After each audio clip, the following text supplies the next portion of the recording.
नमस्कार। अभी हम बीए भाग द्वितीय के पाठ्यक्रम मध्यकालीन भारत का इतिहास में मानसिंह के व्यक्तित्व के ऊपर चर्चा करेंगे।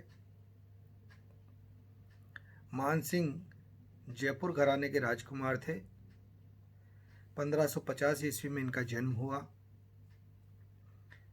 और कहा जाता है कि इनके जन्म पर इनके दादा भारमल को ज्योतिषियों के द्वारा यह कह दिया गया कि इन्हें 12 वर्ष तक आप अपने से अलग रखेंगे और इनका यश और वैभव जो है पूरे हिंदुस्तान में फैलेगा। ये बहुत यशस्वी होंगे और सफल शासक के रूप में ये अपना नाम और वंश का नाम प्रचारित करेंगे। कहते हैं ऐसा सुनने के बाद में उनके द्वारा इन्हें अलग भेज दिया गया, मोज़म्माबाद भेज दिया गया। लेकिन कुछ इतिहासकार ये मानते हैं कि इनका जन्म ही मोज़म्माबाद में हुआ था। 12 वर्ष की अवस्था में जब ये कहते हैं कि इनकी भेंट अकबर से कराई गई और कहा जाता है कि मानसिंह दिखने में श्याम रंग के और बहुत ही सामान्य स्थिति के थे, तो अकबर ने उनसे हंसकर ये भी कहा कि जब खुदा नूर बांट रहा था तो आप कहाँ चले गए थे।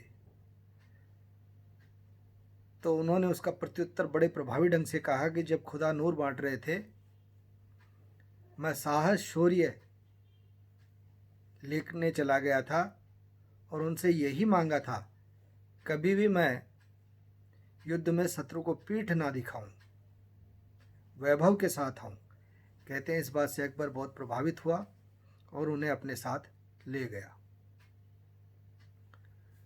ऐसे के अंदर 12 साल का मानसिंह अकबर के साथ चला गया और जीवन पर्यंत उसने मुगल दरबार की सेवा करी।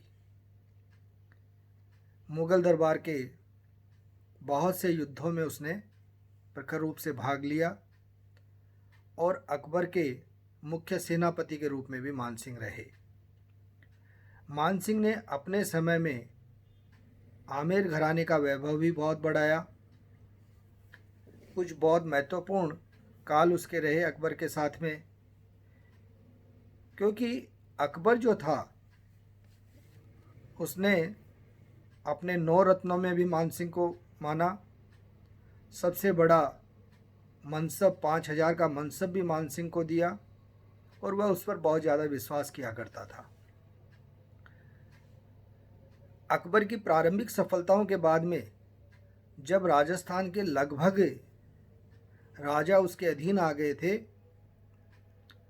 ऐसी स्थिति में केवल एक शासक था जो कि अभी भी उसकी सत्ता स्वीकार करने को तैयार नहीं था और वह था महाराणा प्रताप। इस महाराणा प्रताप को भी 1572 ईस्वी में अकबर के द्वारा मानसिंह को ही भेजा गया था कि वह जाए और उसे इस बात के लिए स्वीकार करे कि वह अकबर की अधीनता स्वीकार कर ले।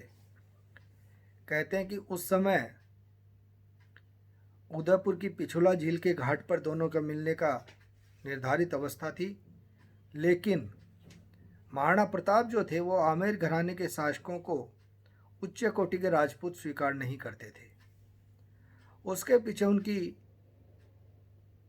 वैचारिकता ये थी कि इन घरानों ने अपने स्वाभिमान को बेच दिया, अपनी स्वतंत्रता को बेच दिया और परिस्थितियों से समझौता करके इन मुस्लिम शासकों के साथ अपनी कन्याओं का विवाह कर दिया और इस बात को वो कदापि स्वीकार नहीं करते थे।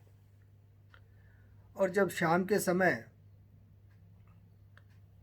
झील के पाल पर दोनों का साथ में भोजन का समय था, कहते कि महाराणा प्रताप वहाँ पर नहीं आए और उन्होंने अपने पुत्र कुंवर अमर सिंह को वहाँ पर भेज दिया। जब उस समय मानसिंह के द्वारा प्रताप के ना आने का कारण पूछा तो उनका ये कह दिया गया कि उनका स्वास्थ्य ठीक नहीं है, लेकिन प्रताप समझ गए थे। उन्होंने उसे अपना पूरा अपमान समझा, उन्होंने भोजन नहीं किया और बिना भोजन किए वो चले आए। और कहते हैं कि यही स्थिति हल्दी घाटी के युद्ध के लिए बनी। मानसिंह के द्वारा लगातार उकसाया गया कि महाराणा प्रताप को समूल से नष्ट कर देना चाहिए। अकबर जो था वह बहुत ही चतुर राजनेता था, चतुर राजा था। उसके द्वारा एक नहीं, दो नहीं, 4 बार मंत्रिमंडल और दूत भेजे गए प्रताप को समझाने के लिए, लेकिन सारी चीज़ें असफल हो गई। ऐसे के अंदर हल्दी घाटी के युद्ध की विभीषिका बनी और वह भी मानसिंह के नेतृत्व में युद्ध लड़ा गया। मानसिंह और प्रताप के बीच में हुआ युद्ध में विजयश्री जरूर मानसिंह को मिली, लेकिन वह पूर्ण विजय नहीं थी।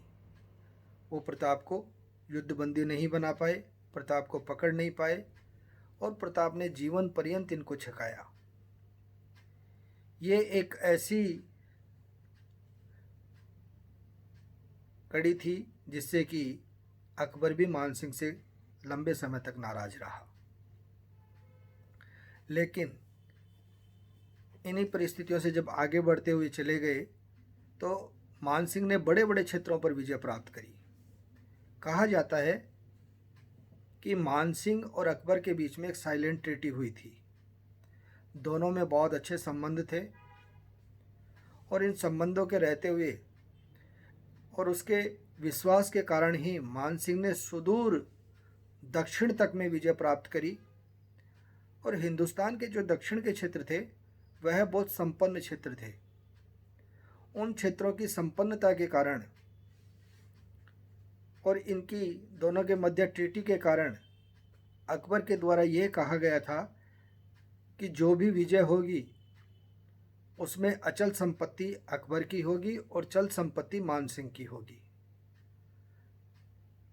दक्षिण के जो क्षेत्र थे वहाँ से बंदरगाहों से विदेशों में खूब प्राचीन काल से खूब व्यापार चला आ रहा था और वहाँ पर बहुत ज़्यादा मात्रा में धन वैभव था। और उसी धन वैभव, उसी मेटल के कारण भारत को, हिंदुस्तान को सोने की चिड़िया भी कहा जाता था,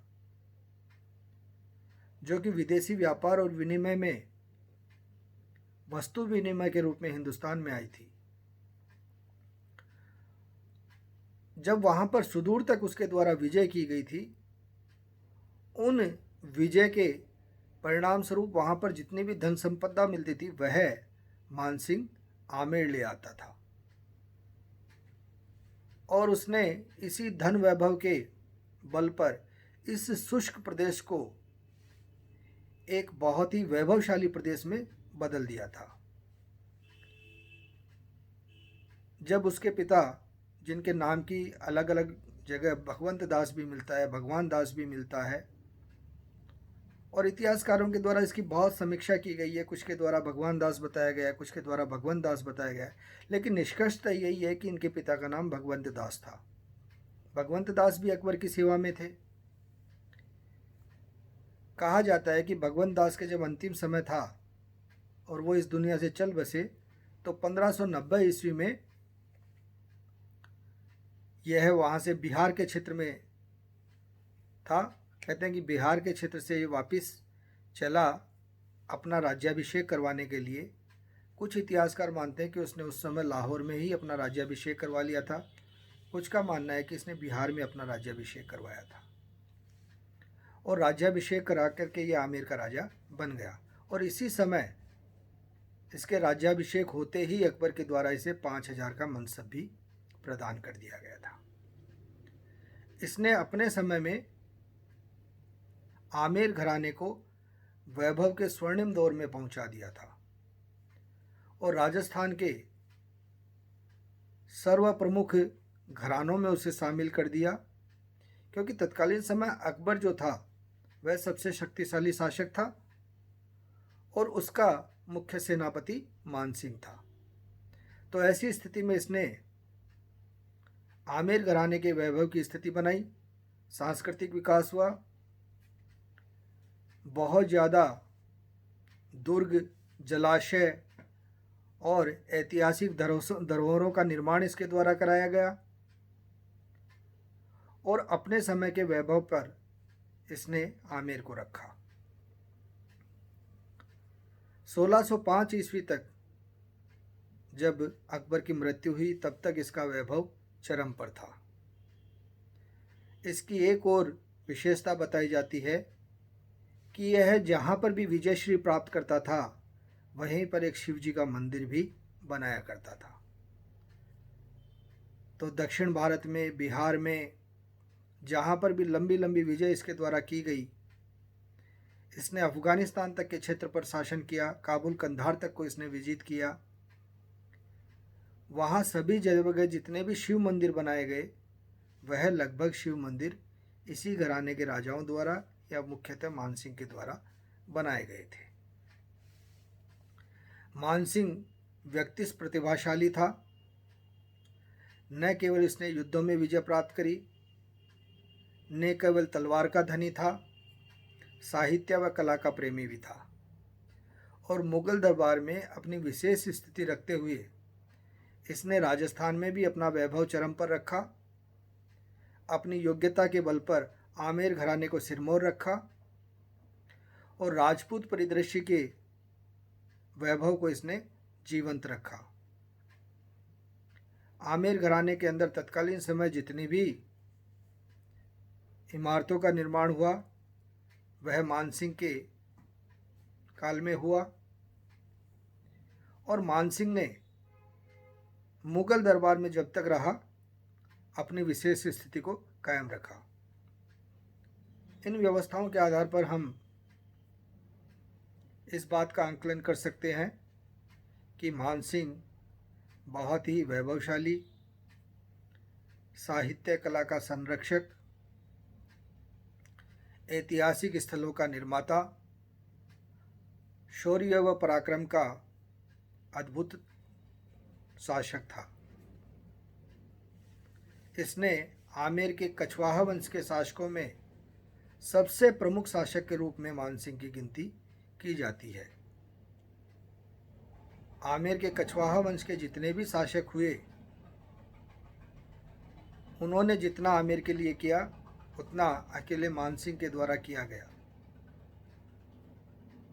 अकबर जब सशक्तता के दौर में था उस समय राजस्थान को जितना भी लाभ दिला सकता था मानसिंह के द्वारा वह लाभ उसके द्वारा दिलवाया गया और आमेर घराने के वैभव को भी उसके द्वारा बढ़ाया गया। मानसिंह की अंतिम समय की स्थितियां बहुत अच्छी नहीं रही क्योंकि जो बड़े बड़े युद्ध का विजेता रहा मानसिंह, अंत में मुगल शासन के शासकों के द्वारा कहीं ना कहीं उस पर अविश्वास सा दिखाई दिया। तो कहा यह जाता है कि बड़े बड़े युद्धों का विजेता मानसिंह अपने अंतिम समय में छोटे युद्धों में भी पराजित हो गया। लेकिन एक व्यक्तित्व के रूप में, एक शासक के रूप में, एक साम्राज्य के संरक्षक के रूप में अगर हम मानसिंह का आंकलन करें तो मानसिंह अपने काल का राजस्थान का सर्वश्रेष्ठ शासक था। आमेर घराने के कछवाहा वंश के सिरमौर शासकों में था और उसने अपने समय में आमेर को वैभव के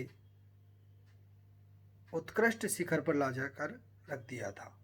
मानसिंह योग्य सिपह सालार था, योग्य सेनापति था और वीरता उसमें प्रचुर मात्रा में भरी हुई थी।